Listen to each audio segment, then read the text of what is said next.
Shravasti BJP के अल्पसंख्यक पदाधिकारी को दबंगों ने पीटा, पुलिस कार्रवाई शुरू। डबल इंजन की सरकार में अल्पसंख्यक सशक्तिकरण की मंशा को आगे बढ़ाते हुए श्रावस्ती की अख्तियार अहमद ने भारतीय जनता पार्टी की सदस्यता ग्रहण की थी। पार्टी नेतृत्व ने उन पर भरोसा जताते हुए बीजेपी अल्पसंख्यक मोर्चा का जिला महामंत्री भी नियुक्त किया, लेकिन यह कदम स्थानीय स्तर पर कुछ बीजेपी कार्यकर्ताओं और विपक्षी तत्वों को रास नहीं आया।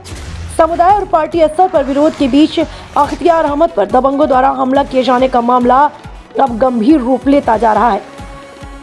अख्तियार अहमद के नजदीकी रिश्तेदार नसीम पुत्र असलम इदरीसी के छोटे भाई टोपी ने भाजपा में उनके शामिल होने पर नाराजगी जताई। इसी नाराजगी के चलते वह अख्तियार अहमद की दुकान पर पहुंचा और जमकर गाली गलौज की और मारपीट की। बीजेपी से इस्तीफा देने के दबाव बनाने लगा। कहा कि मुस्लिम समुदाय की बीजेपी में कोई इज्जत नहीं, सिर्फ इस्तेमाल किया जाता है और सबसे भयावह परिवार सहित जान से मार देने की धमकी दी। हमले से परेशान अख्तियार अहमद ने थाना कोतवाली भिंगा में तहरीर दी। अख्तियार अहमद का आरोप है कि विपक्षी दलों से जुड़े दबंग किस्म के लोग राजनीतिक संरक्षण प्राप्त है, जिसके कारण पुलिस एफआईआर दर्ज करने में भी टाल मटोल कर रही है। आरोपी अब तक खुलेआम घूम रहे हैं। भाजपा जिला महामंत्री होने के बावजूद उनकी कोई सुनवाई नहीं हो रही।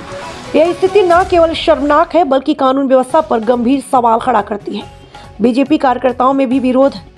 सूत्र बताते हैं कुछ स्थानीय भाजपा कार्यकर्ता आज भी अल्पसंख्यक समुदाय के लोगों को पार्टी का हिस्सा मानने में असहज है। यही सामाजिक तनाव अब हिंसा का रूप लेने लगा। क्या मुस्लिम समुदाय बीजेपी से जुड़े लोगों को स्वीकार करेगा?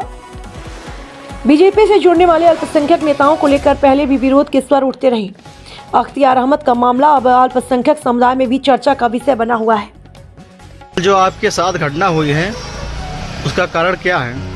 कल जो हमारे साथ घटना हुई, वो लोग जो हम पार्टी में आ गए, उसी पार्टी वो लोग कह रहे थे कि आप जो है पार्टी छोड़ दीजिए, और हमारा जो है मुख्यमंत्री का काम और प्रधानमंत्री का काम हमें बहुत पसंद है, इसीलिए मैंने पार्टी ज्वाइन की। कितने दिन पहले आपने पार्टी ज्वाइन की थी? पार्टी अभी मैंने 1 महीने से अभी हमें कम हुआ पार्टी ज्वाइन की हुई। और फिर ये पार्टी ज्वाइन करने के बाद क्या क्या धमकी आपको मिली है? धमकियाँ मिली कि आप पार्टी छोड़ दीजिए, नहीं तो आपके परिवार को जान से मार देंगे। किन किन लोगों ने धमकियाँ दी है? एक जो है वसीम इदरीसी है और एक लड़का उसका छोटा भाई है जो कैफ है। ये निवासी कहाँ के हैं? ये निवासी टड़वा मोहल्ला राजानगर के निवासी हैं। प्रशासनिक कार्रवाई कोई हुई आपके साथ? प्रशासनिक कार्रवाई अभी हमारे साथ कुछ नहीं हुई। कोई संज्ञान नहीं लिया अभी कुछ संज्ञान नहीं लिया, अभी कोई कार्रवाई नहीं हुई। और थाना प्रभारी को आपने एप्लीकेशन दी थी? हाँ, हमने एप्लीकेशन जो है थाना प्रभारी को भी दिया और इसके बाद जो है कस्बा इंचार्ज को भी मतलब काम देखे, लेकिन अभी कार्रवाई नहीं। उन्होंने बुलाया था आपको कोतवाली को? हाँ, कोतवाली में बुलाया था, लेकिन उसकी सुनवाई कुछ नहीं हुई। और प्रशासन से आपने एक बार बात की थी कि कार्रवाई क्यों नहीं हुई है?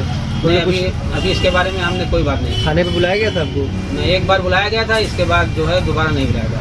अच्छा, और आपके परिवार को जान माल की धमकी भी दी गई है? परिवार को जान माल की धमकी दिया है कि अगर आप बीजेपी का दामन अगर आप नहीं छोड़ेंगे तो आपके परिवार को जान से मार देंगे।